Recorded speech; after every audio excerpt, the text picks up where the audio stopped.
Okay, everybody, we're diving in. We're going in. Could everybody please roll for me a 20-sided polyhedral die, so that I can know who has to do the horrible thing of recalling something we recorded roughly 2 years ago. 6. 18, baby. I got a 10. This chunky die's got the luck. Matt, what you got? I got a 13. Oh, Chowder, I am so sorry. Okay. It's I wish I could do anything to help you, but I'm famously powerless in this particular venture. Previously on Dice Populi.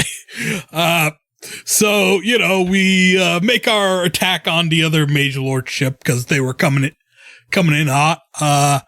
Jeddah, made a way to the back of the ship to try to take out the leaders. Didn't work out so well. Kalt flies up, turns into a fucking whale, slams down, destroys the ship, causes mass ham, nearly kills Jeddah. Everyone's like, what the fuck? Ah! And everyone's scrambling, and then we make our escape. The plan to have Mage Lords attack the Ghost Riders actually ends up working. The distraction is made. They get into a kerfuffle. I think the Black Tides did, in fact, join in on the kerfuffle like we planned, and we snuck in underneath by way of submarine. Sorry, Tide Pod. Also, Captain Balbrew, speeches were had, and Balbrew, gave Maeve his pirate hat. He was touching, and, we're going into this cave to meet a dragon who is the god of balance, and who knows what the results shall be. I think that was good. I think that was pretty solid. At the end of our last chapter, everybody was sort of ruminating on what the ultimate solution to this astral puzzle will be, and it seems like nobody's really on the same page here. So there's a lot yet to be determined. The only conclusion we came to was fuck it, we ball. That's Fuck it, we ball. Maeve and Locke didn't land on the same page. Jerry has not been thrilled with the violence perpetrated by his father. I don't know. I feel like Kalt's just always having a good time, but I guess I don't know for sure. Maeve, you are captaining the Tide Pod. Here, the shores of Godwind Bay, flooded with bioluminescence of the plant and animal varieties, bounces up from the increasingly shallow ocean floor as an enormous cave overhang blocks out any sunlight, and you are left, instead of the cerulean blue of this idyllic watery area, and now enter sort of a deep, deep turquoise lit only by the life under the waves. It is through this that you, with reduced visibility, simply begin following the stream of the water, knowing that somewhere at the end of this path lies your bounty. What does everyone do or say to proceed ahead now that the sun is behind you? I don't know. I guess just full steam ahead, I guess. All right. Does anybody have anything else to say in this regard when Maeve says full steam ahead? Because I believe we have our roles where Kalt's navigating, Locke is bosun, Jeddah, there's not really a crew to manage, but you and Jerry are just sort of kicking it. There's not really any steam around. I mean, there's wind, I guess. Me and Jerry are just playing tic-tac-toe. Jerry is really having a hard time grasping the fundamentals of tic-tac-toe, and every time that he gets 3 X's on the chart, he's like, I win, thinking that the volume is what matters. And so it's a pretty tedious teaching experience that even a child would seem to be better at. But that's what occupies your time as the seafloor gets closer and closer to the porthole at the front of the ship, and the seemingly endless deep blue in front of you begins to darken as it seems as though you are approaching the walls of the cave. I don't think that anything special needs to be done. You are able to quickly see, that's a wall, and steer the ship accordingly. And you begin following the channel away from this enormous, truly staggeringly large, miles wide, sort of overhang, a cave mouth bigger than any other, begins to funnel down into what you would think of as a normal channel, like those you saw in Crinkle Snoot or near the Black Tide hideout. These are more familiar waters, still lit only by the lights underneath. From here, though, you don't really have a sense of what else is in the caves. You are just looking at the water in front of you, and you can't see that far, maybe a couple dozen feet.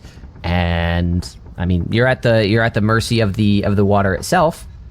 Do you guys take any other action? Do you want to discuss the game plan? Do you maybe want to surface the ship and turn into a standard boat?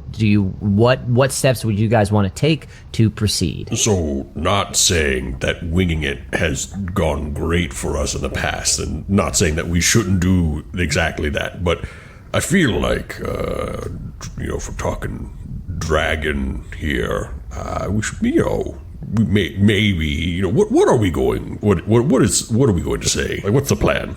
Honestly, it's hard to say. We don't know what the dragon is like. Is he like your traditional dragon who likes to sit on a pile of gold? Maybe we could bribe him with some treasure, but, if he's I would assume that the god of balance would not really be motivated by worldly possessions, but yeah, that's the worrying really know. thing. That's the worrying thing. What do you do then? Maeve would like to stand on one leg to practice her balance. That is a great idea. That's the type of thinking I was thinking we needed. See, if we can do this, then we'll be ready.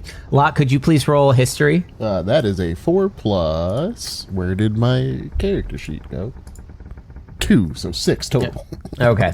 Locke, you're the dragonborn of the party, so when everyone's throwing the word dragon around, it's obviously sort of, what is that off supposed to mean? It bounces off you a little differently because that's part of your heritage and your lineage, but as you rack your brain, you can't really think of anything you know about what your ancestry may be that would shed light on this. But you see Maeve and Kalt practicing their balance. And you recall that the last conversation you had with Maeve, only maybe an hour ago, was to the effect that there are multiple timelines in the fold here, and you haven't figured out even how you might resolve them. So they're all talking about the dragon, and that's a thought that you quickly shrug off as you're not really in tune with that particular topic. And your mind drifts back to the ideas of what the actual resolution of things will be. Mm-hmm. Do I know that the dragon is sort of like the mastermind behind the timelines? So you don't know anything about intentionality behind the timelines. All you know from Seraphina is that the tears were put up as a way to sort of contain them. When Kaiser and everybody did the big bomb thing that broke Nar-Enial and created that time-locked mess inside the inner tear, it seemed like these were the dragon's attempts to sort of dam that particular flood.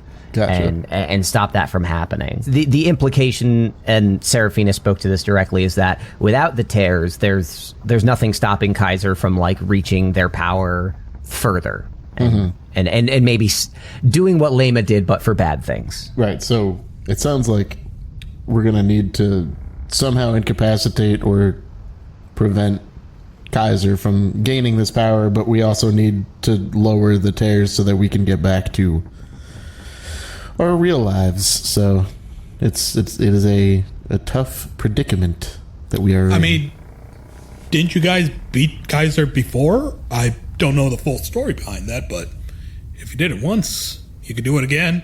Maybe that's what we would lead with Lee. Like, hey, you don't need to keep the timeline separated. We got people who can beat Kaiser and stop whatever nonsense he's doing. Mm-hmm.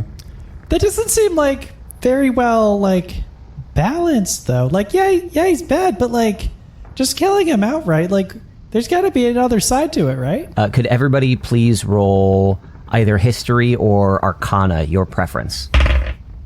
Jesus Christ. Not one. That honestly makes sense for Just an 18. your history. Just 13. It's a +1 to no matter what. It's an 8. Okay. Kalt, when Maeve says this, you think back to what your experience was in Nar Enial specifically. You navigated the broken timeline. You killed Kaiser, and it seemed like everything went back to, an idyllic countryside before Kaiser did anything. But then you started being shifted back and forth yet again to a reality where things didn't work. Seemingly, there's still a Kaiser in another timeline somewhere in there, still trying to affect this plan. So yes, you did beat a Kaiser, but there's still one out there, and you don't really know much about that. Jeddah may know the legends, but that's kind of about it. I don't know. You don't know if you beat Kaiser, or you don't know how to talk to the dragon. I don't know. Well, I do speak Draconic. I mean, we're dealing with a god here. Everything's pretty. I don't know. I think it's gonna really be kind of like a fuck it we ball situation again. We're not gonna know what to do until we get there. Yeah, we just have to make sure that we're all on the same page about what our end goal is here. And right. Jerry pops his head up and says, "So, what is our end goal? Can't just drop whales on every Mage Lord ship. So, like, we drop the tears. You do some time crystal nonsense. What's next? We make a decision, and it will be the best decision that Jerry has ever made, and it will be so impactful and meaningful that entire worlds will shake because of this decision." Jerry starts to like puzzle his face. He's been trying to reckon with like the bigger implications of what you've been doing, actually killing people and destroying ships, and he's kind of like, but the last time that we just said fuck it we ball, a lot of people died, and that was us. We did that. Are you saying that you're okay saying like doing the same thing but for the whole world? Because I don't know if I'm cool with that. I might be the only one who can say definitively here in this pod, dying sucks. Like, it's the pits. Well, I mean, I don't know if you can really have a game plan for the dragon, let alone a god that is also a dragon. Well, no, he's talking about what are we going to do after, like, the tears come down. And right. And the timelines collapse. I mean, fuck it, we ball. I mean, that's what we've always done. Okay, but my thought is, then we go back to Nar Enial, and then we find Kaiser, infiltrate the Mage Lords, find out what exactly is specifically their plan this time around, or if they're just fixing up the old plan, and then stop them. Which I would hope would end the problem altogether? Question mark? Can everybody make a perception check for me? Oh, that's good. I am perceptive. That is a 19. That is a 24. I got a 6 plus 1. 9. Kalt, Jerry is pushing back against you in a way that you're not used to. And since you can't come up with any sort of definitive answer about how you even want to handle the situation, something happens to you that frequently happens, which is you mentally check out a bit and just sort of disengage and stare off into the distance. That distance is through the porthole in the front of the ship, and there seems to be a form silhouetted by the bioluminescence in the water that you are quickly approaching. I'm just gonna start raising my finger. Thing. There's a big thing.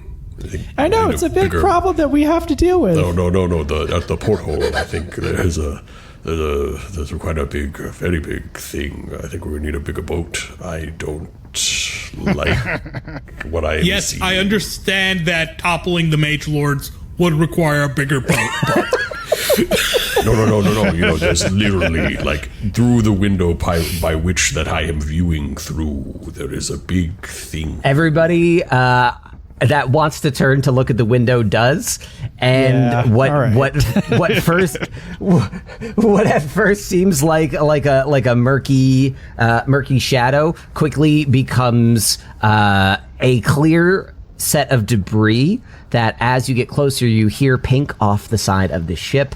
And before you can even ask the question of what it is, many skulls floating in the water bounce off of the porthole, and you are sailing through, quite literally, a boneyard, obscuring your vision through the rest of the water. You know, I don't want to beat this drag anymore. Can we turn back? Oh fuck! Can we turn back? That's so many bones. Well, I mean, The rattling on the outside of the hull continues to echo throughout the small tube. there was always going to be at least some bones. I feel like. Should we let's go to the surface then? Aye, small child. Oh, Captain, my captain. The Tide Pod breaches the surface of the water. Its hatch is above the water, as is the periscope. What do we see? If you look through the periscope, you see that the entire cave is shockingly unlit. Only the bioluminescence from the water is casting any sort of light, and what you can see is a silhouetted sea of bones. I would like you to roll, whoever is looking through the periscope, please roll one more perception check for me. Actually, I'm sorry, nature. Okay. Roll a nature check. Does having dark vision provide any sort of advantage to this? It does. Oh, cool. So that's either a 6 or a 9. Nice. They say numbers don't lie. You're looking. You're looking across the top of the water. You can't distinguish anything besides the bones themselves. Is the ship still moving forward, or did you stop when you breached the surface?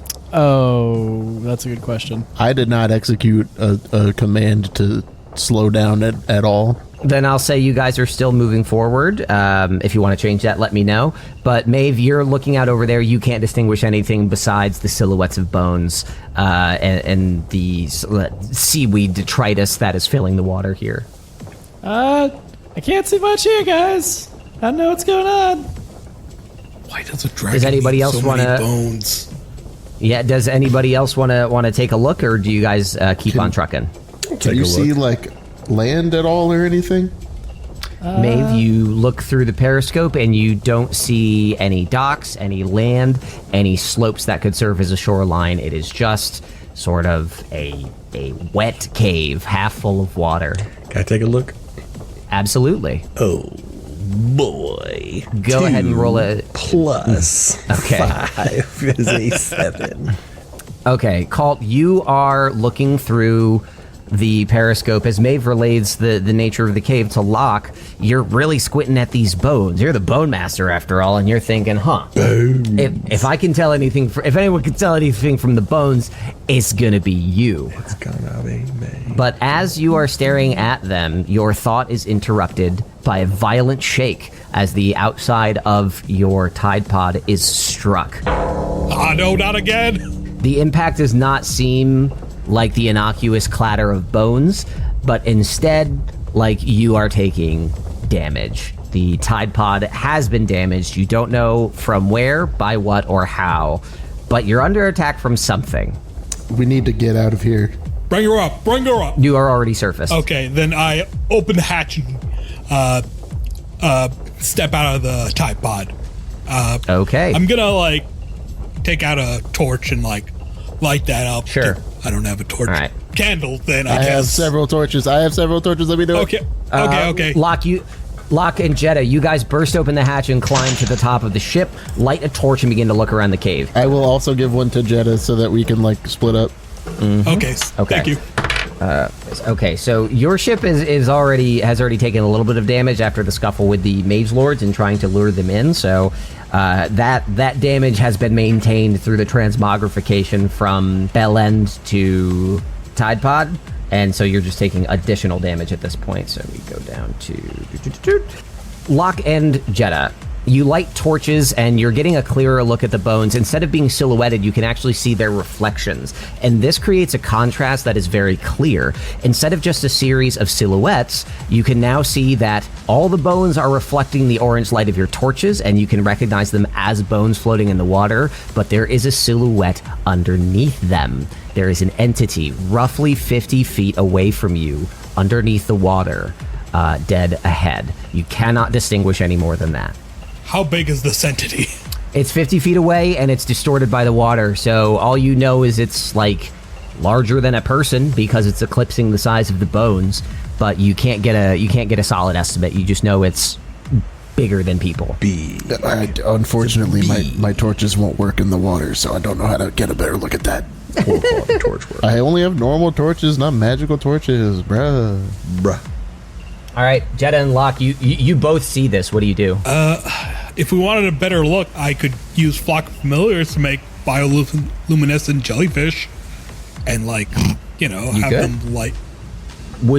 Are you saying this as Jeddah or as Chowder? I'm saying this as Jeddah, and Okay. I guess it's Chowder. Both are suggesting the idea. So, correct me if I'm wrong, but can't you also see through your familiar's eyes? Yes, I can. So maybe something don't with do eyes. right. Maybe something with eyes, and maybe something that can see in low light, so that we don't have to tip it off that there's light around it. Maybe I don't know. If we send bioluminescent things in there, and it just it illuminates some more shadowy bullshit in the water, and then tips it off that we can see it now. I don't know. Am I making sense? Okay, I get it.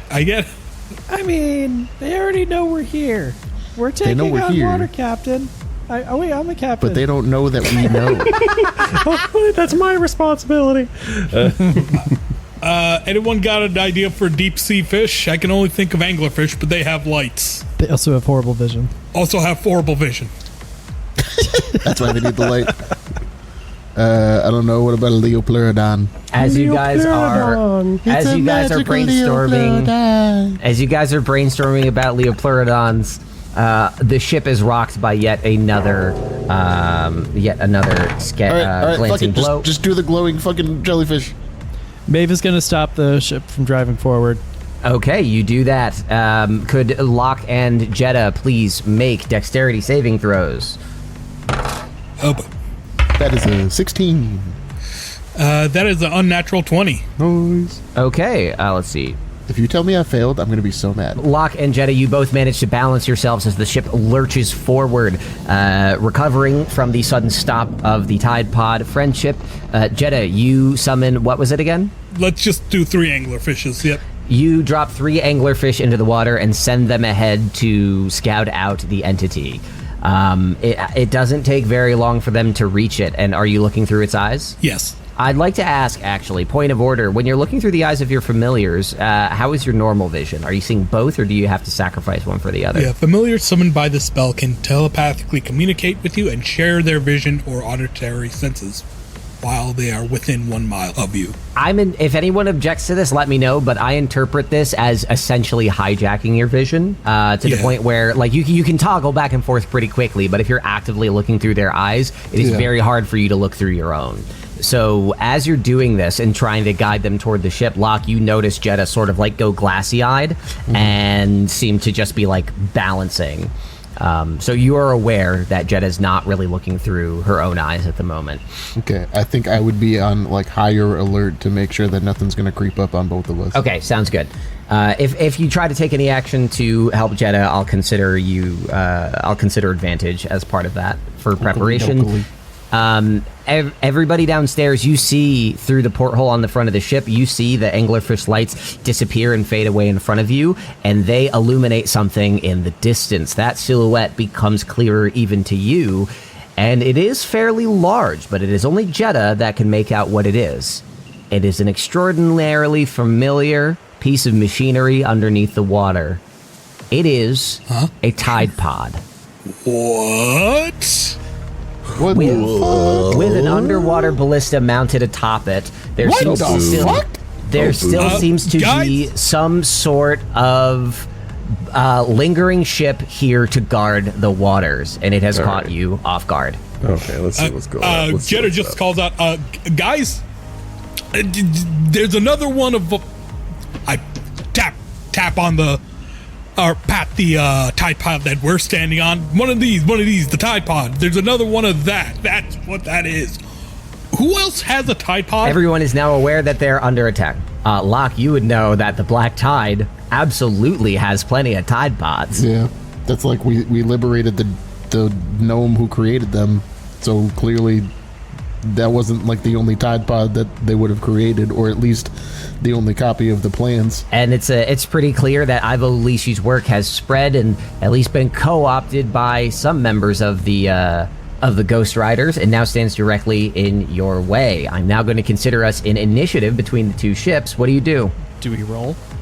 You guys can roll initiative to order yourselves. Correct. The Tide Pod has no weapons. Our Tide Pod doesn't have any weapons. We needed a debuff for balance reasons. So yes, if you guys want to roll initiative for your own order, I won't force you to stick to it, but once you've all taken your actions, I'm going to switch it to the other ship.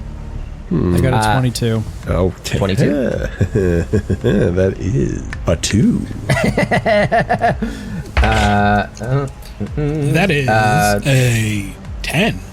That is a 10, so we have Jeddah. Locke, what'd you get? That's an 11.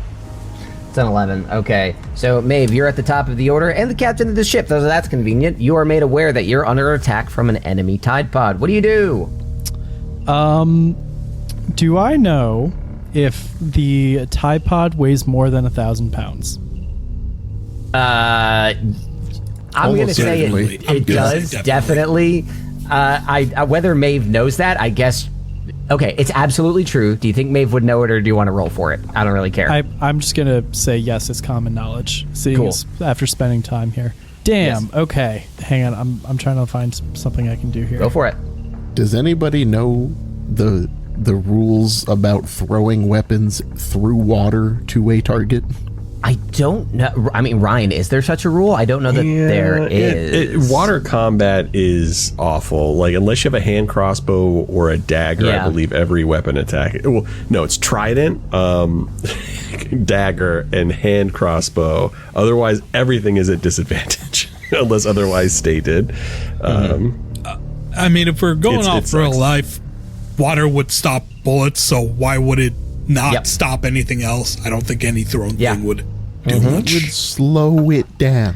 It's almost like you're discovering the fiendish nature of this particular challenge.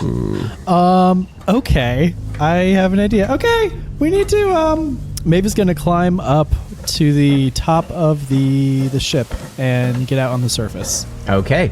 It is now only Jerry and Kalt below decks. The other three of you are standing on top of the Tide Pod. Okay, I cast polymorph on myself into a giant octopus and go into the water. Octopus You comes do back. exactly that. Damn it. You That could've turn turned into an into a whale. octopus. Well, He used the let's- octopus against us. Locke and Jeddah, you guys are talking about how to handle this, and you hear the little tippy-tappies of Maeve's tiny footsteps climbing up the ladder and crossing the hull in front of you, and those footsteps get a little stickier and slappier and quickly give way to an enormous creature that slithers down the side of the ship beside you, and you are both splashed with icky water. Maeve, you have entered the water as an octopus. Locke, you have an irresistible urge to throw it, but we'll see what happens next.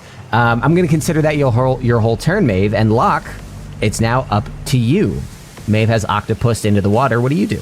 How far away is enemy Tide Pod from me? At this point, because you guys didn't stop moving right away, I'm going to say 35 feet. Okay. So, would I be able to run and jump and dive into the water and physically touch the Tide Pod? You'd have to make athletics to jump 30 feet. That's I'm totally sure fine. I'm sure it's not Yeah. the easiest thing for you. I'm going to have you... I don't want to do disadvantage, but this is like a curved, wet surface. I think I might have to do disadvantage. I'm going to have you... Yeah, just go ahead and make a running jump. I'll count it as movement and bonus action, whatever the result is. Just athletics check? Yes, please. With disadvantage. That's a natural 20. Oh, fuck. Okay, that's another natural 20! What the What? Let's go! Let's go. Okay, you run toward the front of the ship. You sort of like slide Jeddah off to the side to make room, and your feet are just one in front of the other, a perfect line. Your toes manage to grip the lip of the ship perfectly, and you launch straight ahead in like a perfect diagonal and dive into the water, landing ahead of Maeve next to the Tide Pod. You still have an action. Is there anything else you'd like to do? I would like to use Shocking Grasp while touching the Tide Pod. You may do that. You cast Touch and Grasp. And what's the damage on shocking grasp? Not touching grasp. Shocking grasp. Lightning touch. springs from my hand to deliver a shock to a creature. So that's the question here. Does this count as creature? I mean, it doesn't, but it's conductive. But for flavor, nice. Okay. Yeah. So I have advantage on the attack roll if the target is wearing armor made of metal. On the hit, it takes lightning damage and can't take reactions until the start of its next turn. I don't know how you want to flavor how this is actually going to impact Yeah, it. I know how I'm going to handle that. Tell me, make the rolls and let me know what happens. I'll resolve it. Okay, that's... Pat. Did you waste your 20s on... 20. What are you fucking doing over here? 3 in a row, dude! Here's the thing. I would disbelieve anyone else, but Pat has the built-in lie detector of his jet wine takeoff laugh. Oh my god! The second roll was a 19 anyway, so it would have hit, Okay. but holy shit! Okay, so that's critical. Roll your damage. Pat, what app are you using, and what? How do you get to it? I'm using my physical dice that are in front of me. Roll Okay. Is it loaded? 3d8. I make my own luck. No, it's not. That is 20 damage, lightning damage, Okay. Sexy. and it can't Sexy take man. reactions until the start of its next turn if you Okay. want to somehow. So I'm going to say that you do not damage the ship itself. The metal conducts the electricity, so the hull is not damaged. But I am going to say that the deliberate movement of the ship is interrupted, and it sort of starts to list a little bit in the water, twisting. You can infer from that whoever or whatever is inside has perhaps been affected by your spell. You've shocked the ship and likely the people inside of it. Jeddah, you've just watched your dragon friend into the water and seen a pop of light and crackling electricity across the surface as some of the bones spark and shimmer from the energy. And I'm going... Ooh, actually, wait a minute. Jeddah, the outside of... Okay. Oh, I didn't consider the anglerfish. Oh Well, no, my I'm, fish. I'm trying to. I'm running up the limits of my knowledge of physics here. It's a Would- good thing you have several engineers in the chat. This is why I'm asking you. So the electricity the shock that you just sent into the ship, how would that propagate through the water? I'd imagine it because of the amount of water. Because 30 feet's not that far for electricity. I mean, it's magical electricity to a certain degree, so I think we do have to take some of the realism out of it. It would follow but the path of least resistance, which would It be would. into the tide Yeah. pod. Okay, that's fair. would, Okay, so Jeddah, you watch. I don't feel very strongly about what would happen otherwise anyway. So I'm okay saying like it's reasonable that the current would not harm Jeddah directly. So Jeddah, you watch Locke dive into the water. You see a pop of light as he attacks the tide pod, and that highlights the massive squishiness of Maeve swimming towards it at a very high speed. What do you do? I cast minor illusion to create this thing's gonna have like a periscope like us, right? They have to be looking through something. So I'm gonna There create. is a periscope, but it's not breaching the surface of the water. How'd they see us? Well, you have a There's a porthole at the front of your porthole, ship. Yeah. They know these waters very well, likely, so you don't know any specifics. You can only sort of infer or deduce. They might also have more technology than us, considering they have a ballista and we don't. True. Yeah, I don't. That was the really sickest have- thing I've ever done in this fucking game. Holy shit. I mean, you can. I'll let you hold your turn if you want. See what Kalt and Jerry do, and then maybe circle back. Yeah, I'll right. hold my turn and see what Calt and Jerry do. Back inside the tide pod, the crackle of light from Locke's attack casts the silhouette of Maeve, and you guys see exactly what's happening through the porthole. Jerry whips around and he's like, listen, they're probably just protecting their stuff. Are we going to kill them too? Like, what are we doing? Well, Jerry, I don't mean to talk down to you, but you're seeming to have a moral quandary with somebody that is actively trying to murder you. I find that to be a losing strategy in combat. All right, then what do you want to do, huh? I'm going to swim. As I go up the stairs, so I have my cloak of the manta ray on. I'm going to climb up, and then I'm going to swan dive into the water beautifully and majestically. And then with my movement speed is doubled in the water. Correct. So I'm going to say half your movement is getting into the water, and the other half can be in the water, which would get you pretty close to the other ship. I'm looking for a porthole on their end if they have one. You are on Maeve's tail / tentacles pretty closely. As Maeve gets closer and closer to the ship, you can clearly see the porthole. It is mounted on the front of the ship just like yours. This does seem to be largely the same design as your Tide Pod, if only a bit beefier and with a weapon clearly mounted on the underside. Do I see anybody inside? When you look inside, you do see a full crew of individuals. They seem groggy. Some of them are on the floor. Some of them are holding their head, recovering from the attack Locke just made. Does one look particularly weak? I would say that anybody that's on the floor would seem weaker than the other. Let's say there are 2 people on the floor and 2 people not. All right, I am going to use Toll the Dead on the weakest looking one. Okay. So that is, I believe, what is that? What kind of saving throw is that? I don't use cantrips that often, to be honest. It's a wisdom saving throw, DC 19. Okay. On behalf of this lowly pirate fella, Ryan, you're not going to fucking believe what I just rolled. A 19? A 19 exactly is what I'm staring at. My beautiful 19. Well, it's up to you. Does meet it beat it, or? Oh, absolutely. Yeah, meet it, beat it. Tie break, yeah. So that works. Maeve turn. Okay, so Kalt, you are staring into the porthole at the recovering crew as Locke drifts off to the side of the ship and Maeve swims overhead. I'm going to say Jerry takes no action and continues to fret inside the Tide Pod, unsure of how to proceed. Jeddah, what do you do? So, minor illusion lets you make a sound, and the sound can be loud. So I'm going to use minor illusion to make a loud screaming sound saying parlay. Just I want to actually talk to these guys. Are you making that sound source from up here in the air? Well, how are you placing it? If you can, it's distinguish. Minor illusion has a range of 30 feet, so I'll have it as close to the sub as possible. Okay. And I think I'll have it underwater because sound travels faster underwater. Yeah.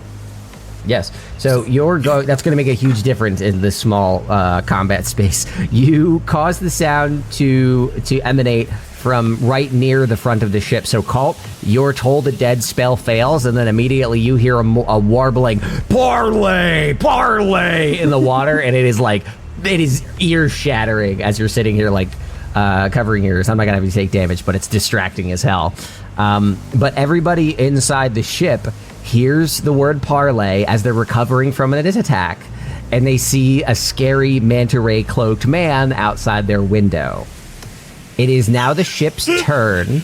They're going to examine all the facts, which is that there is an octopus, a spellcaster, and a dragonborn attacking their ship, and a call for peace as these 3 things are attacking their ship.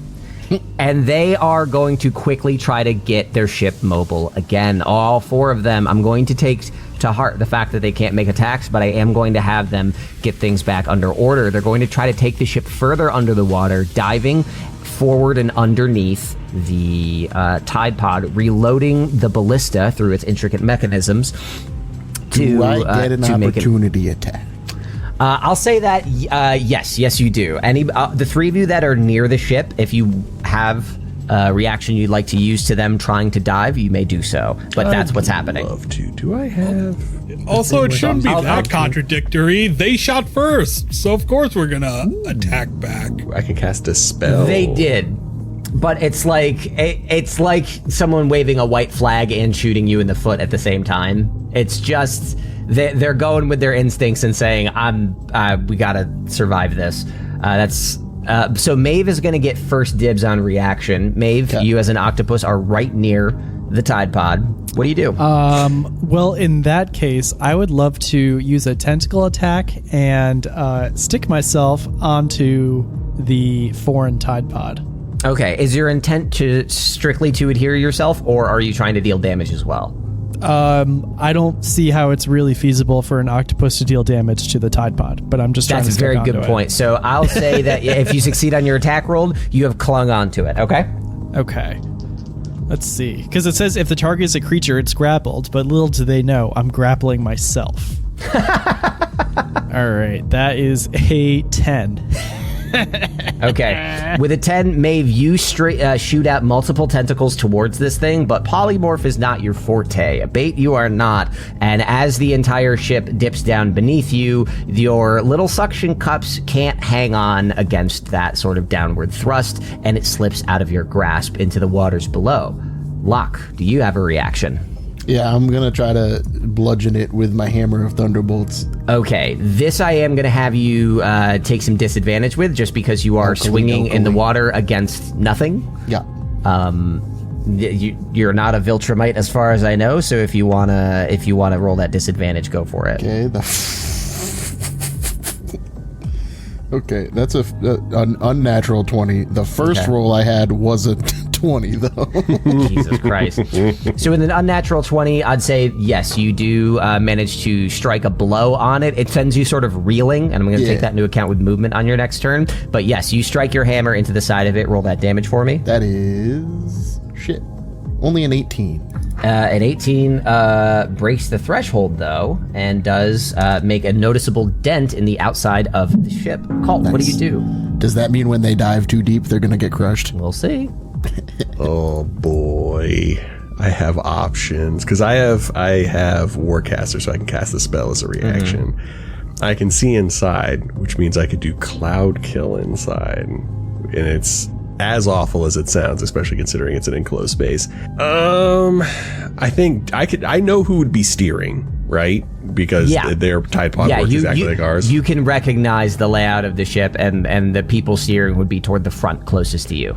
All right, I'm going to, keep these spell slots, and I'm going to do Toll the Dead again on whomever is steering. Okay, I'm going to roll that DC. This absolutely did not meet the threshold of 19. So the guy nearest the window looks at you in the eyes and then slams the steering column forward in an attempt to dive the ship, and that is the person whom you are targeting. What happens to them? So that's so far. Let me roll this damage. That is 20 points of damage to the dome as a ephemeral bell clocks his skull. Kalt, you cast this spell, and you're locking eyes with this terrified person as they dive the ship underneath you, and they drop dead, causing the ship to spin, and its dive is halted. So Maeve, even though you didn't get a sticky grip on it, when Kalt takes action, it doesn't actually slip that far, and you are still able to reach the Tide Pod. In underwater, you hear... All right. So at this point, those are all the reactions. We're back to the top of the order. Maeve, what do you do? How far away has the Tide Pod moved away? Not very far at all. Kalt stopped it in its tracks. You are within Tentacle's reach. Great. I'm going to move close to it, and I want to try to move my way towards the manhole. Yeah, you are you're easily able to quickly scurry your way across the outside of the ship and wrap yourself around the sort of cylindrical protrusion that houses the hatch atop the ship. Do you want to take any action? Yeah, let's just start to turn it a little bit. You do so. You start to turn it and you hear it latch. Obviously, the pressure would make opening it quite a challenge, but the sound of that click, click, click, click as the metal slots out of its hole and the seal begins to loosen is audible even through the water, and certainly to those inside the ship as water begins to drip in. Okay. And then I think I'm not going to turn it all the way, but I am just going to kind of chill and stay, hold on for dear life in the Tide Pod. Locke, you see Maeve doing this after you have just dented the hull. So integrity of the ship is falling fast. What do you do? I think I realistically can only spend one more turn underwater before I need to breathe. Okay. So I'm going to try to make that last, or count, rather. And I'm going to try to get a little bit of a swimming start and try to hit. Can I hit the same spot I just hit? Yes, I'd say you'll have to use a few feet of movement to do that. Yeah. So let's say 30% of your movement. 30 of your movement is going to get you in range, and you can make the same attack again, still with disadvantage. Yes, sir. I'm going to try to do that then. First one is a 12, Second one is a 3 plus 15 is 18. Holy shit. Okay. You are able to strike the hull again. Please roll damage. That is 4 plus 4 plus 11 is 19. That is a 19 damage. Okay. You create another dent right to the side of the one that you had just created. Let's see. With the listing of the dead pilot and the loosening of the hatch and the dents from Locke, this thing is sort of just starting to twist in the water, and creaks and groans are audible to the three of you. Jeddah, you are on top of your Tide Pod. You can see there's a lot of commotion happening under there. What do you do? I'm gonna see that peace has stopped being an option at this point, and I'm gonna dive in and try to, and like you said, it's like 30 feet away from us. Their Tide Pod. Yep. I'm gonna dive in and swim and try to get to their. Sure. It would take your entire movement to do so. Yeah, I do that, and I'm guessing I see an octopus on that hatch. Oh, I'm sorry. I should be clear, because your movement is lesser underwater. All of your movement would get you halfway there. Oh, right. If you want to dash, you can do that, and that would get you all the way to the hatch. Then I use dash. Is that your action or your bonus action? Let's say that's my bonus action, so that I have an action free to figure out. You reach the hatch and you see Maeve twisting the hatch. I help her twist the hatch open. Maeve, you are deliberately not opening it all the way. How do you react to Jeddah assisting you in the turning? I'm gonna gently use a tentacle to like kind of be like, no, don't do that, because we don't want to kill them. Okay, I take the hint and don't. I take the hint and don't. You're holding your breath underwater. I'll end my turn. Hold your hands up like I'm not doing anything. Okay. Jerry is inside the Tide Pod looking at all this happening through the window, just sort of freaking out. And he's going to look back and forth trying to figure out what to do. He doesn't want to just murder these people, but he also understands the gravity of the situation. He is going to climb on top of the ship, and I'm just going to say he's going to stand there and hold an action, watching you all, looking for some sort of cue for what to do next. Kalt, it is your turn.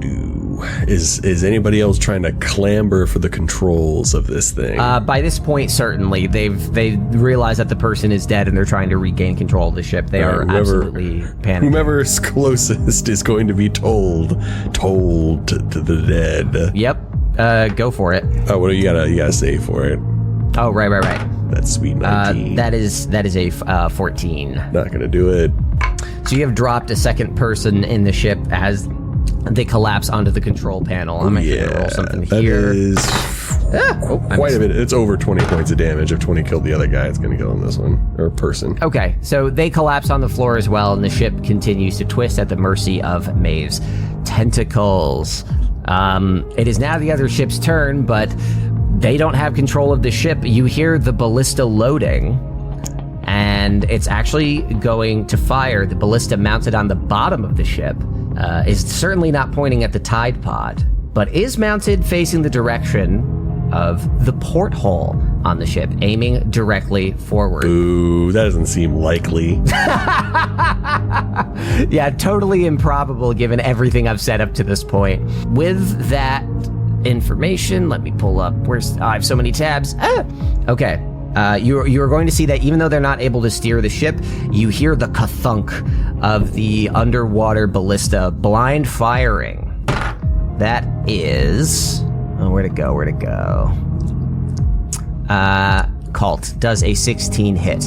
Nope. Okay. Your boy got relatively high AC. It's 18. Kalt, you see somebody scrambling for controls at a different area of the ship as you hear the ka-thunk, and you feel the whoosh of water as a giant hunk of metal and wood flies underneath your feet. It's enough to sort of like push you away from the ship, just in the tail of this thing in the underwater wake. But the Ghost Rider looks out the window at you and sees that you are unhurt, and all hope disappears from his face. Point at them and go.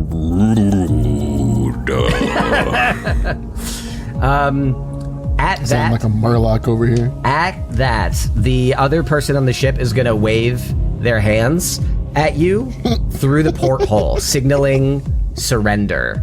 Kalt, you are the only one that can see this gesture. The cogs are working.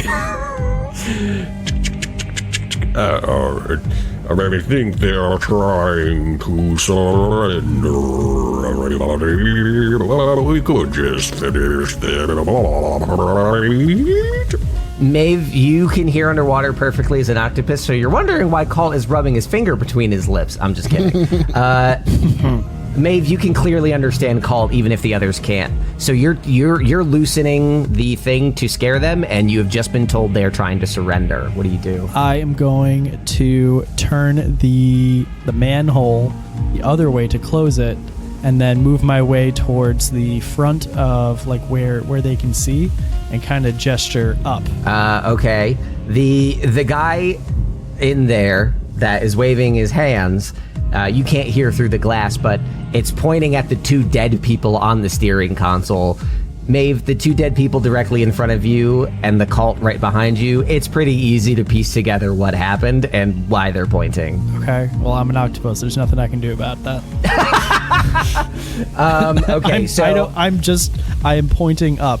And also, I polymorphed. I don't have a lot of... Right. Okay. My brain's smart, no good work. Yeah, so Maeve, because of your octopus brain, the gesturing is lost upon you. Kalt, you can see that they are scared to reach the helm, and I'm going to consider us outside of initiative if you are accepting this surrender. What do you do, Kalt, as they seem too afraid to approach the navigation console?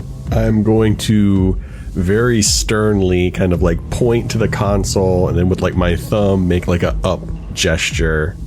Okay.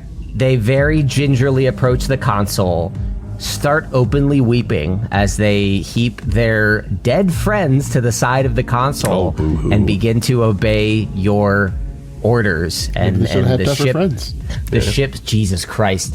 You wonder why Jerry's having a morality crisis. The ship slowly begins. Brothers. Oh my god. The ship begins to surface. The hatch breaches, and Jeddah, you are now standing on top of the enemy tide pod. What does everybody do? I'm gonna swim to the surface because I'm about to drown. Yeah. But Yes, that's fair. You climb onto the tide pod alongside Jeddah. Yeah, I'll launch myself out gracefully, and landing on the other tide pod's deck. Arms outreached, and Jerry from the other tide pod just yells, "What's going on? Are they okay?" Mostly. Jerry lets out a sigh and just sort of sits down, his musculature reflecting the bioluminescence in a very eerie way. You all stand over the hatch. Maeve, are you still under the water? I'll hang on to their ship. Okay, I'll say that you're still latched onto the front of it. But the three of you are over the hatch. You hear some clunking, some clanging as footsteps approach the ladder, and the hatch begins to rotate and slowly open. And you hear the trembling voice of a soldier inside saying, like, "Please don't hurt me. You have to understand, we're never alone in here. Everybody's out there fighting the battle. We just needed to keep these waters clear. Please don't hurt us. And for everyone's sake, don't push further." Well, that's a strange thing to say. So, one, we're not with the Major Lords. Sorry about this situation. Sorry about your two dead friends. Oh boy. You, to our defense, you shot first, all right? We just want to talk to the Dragon League. These are our orders. Anybody that comes in these waters, we turn them around. When you say dragon, cross-talking, and they hear the word dragon, they stop. They're like, "Oh, bollocks, you know. Oh, you cannot go in there. You cannot let this go." You have been sort of warned, all of you, that there's a fanaticism within the Ghost Riders, and this person is like in full meltdown on top of their existing fear. They are petrified that they cannot stop you from trying to make it to the dragon. Like, what's the worst that could happen? Literally. Like, tell me exactly what the worst that could happen. You're gonna hear sort of like a lot of blubbering that resolves into the world, the nature of the world is at stake. There's nothing you can do that would make anything better. This is the best kept secret in the Badlands, And if you let it slip, what's left? And they just sort of start hyperventilating. I will say that that's untrue. The best kept secret in the lands is the blooming onion recipe. I was gonna say that too. and the sauce. The sauce recipe is a closely guarded secret. So that you're just categorically wrong. I believe this is more of a minor secret at best, comparatively. More to the point, there is something that can be done, and we want to talk to the Dragon Lee about it, Peaceful like. It's like, it's not a matter of fight. You know too much. You know the things only we are supposed to know. We who keep him safe. Knowing he's there is the problem. Don't you see it? I would like everybody to please make a perception check. Everyone that is on top of the ship. I'm still in the front. Does that count? Oh my god. Do you have an eye pointing into 18 the total. into the porthole? I think these are loaded. Did you get another nat 20? That's Yes. dope, You're gonna have to do a study on that dice. I on that don't die. understand. I'm gonna put it in some water after this. Okay. Are they new? No, I've never been this lucky with this die before. They're just in a good mood. So at least Locke and Maeve, did you roll your check? That is a 17 plus 4. 21. Okay. So Locke and Maeve, you each notice different things. Locke, you notice that attached to the belt of this guy who's standing on the ladder, blubbering, begging you to try to not push this plan any further. On his hip, you notice a few things. You notice a scabbard with a sword. You notice a spyglass hooked on there. You notice a small bit of rope and things that are not that strange to see on the hips of people that operate boats. But you also see a small stone tablet with faintly glowing runes on the right side of the hip. That is not something that you see very often, and it jumps out to you like a sore thumb.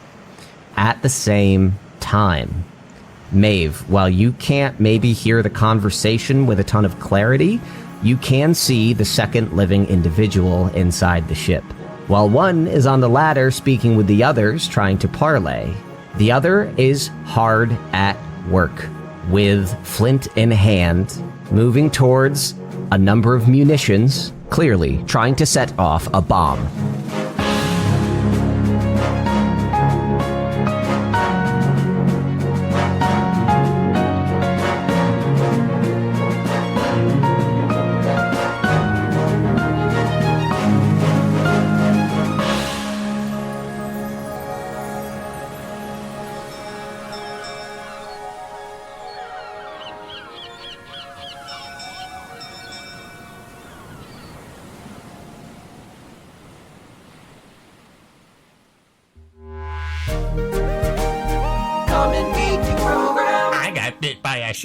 I have absolutely no idea what we were talking about last time to have this be what our chronograph is called. But because I turned into a sperm whale. I saved you all. We are talking about Puss in Boots and the sperm whale. well, One thing led to another. I won Dungeons Birds and and the Dragons. bees, the cats and the whales. The cats and the whales. cats. Oh, Puss in Boots, yeah. I like the cats and the whales as a substitute. Ooh. When we want to clap. Do you just want to go at 450? 450. Oh, shit. Yep. That gives us 5 seconds. 5 seconds. Wait, Hold on, abort. Oh, wait. Everybody stop. Everybody stop. I thought we said 50. Good The Chowder. bottom stopwatch. Oh, the Chowder. bottom stopwatch. Sorry. Okay. Yes. I didn't. 5:10. Okay. 5:10. All right. 5:10. Cool. On the bottom one, so that means 5 seconds. 5 seconds.